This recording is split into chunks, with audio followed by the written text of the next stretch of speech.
اول بیت المقدس صرف مسلمانوں کے لیے ہی نہیں بلکہ یہود و نصارہ سب کے لیے اہمیت کا حامل ہے۔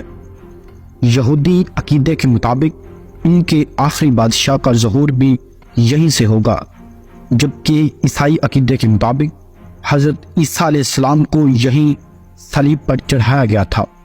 اسی وجہ سے عیسائی بھی اس مقام کو بہت اہمیت دیتے ہیں۔ قرآن پاک، احادیث اور تاریخی حقائق سے یہ بات واضح ہے کہ اللہ تعالیٰ نے بنی اسرائیل کو کئی مواقع دیے مگر وہ بدعمالیوں میں گرے رہے، چنانچہ بطور سزا یہود کو پوری دنیا میں منتشر کر دیا گیا۔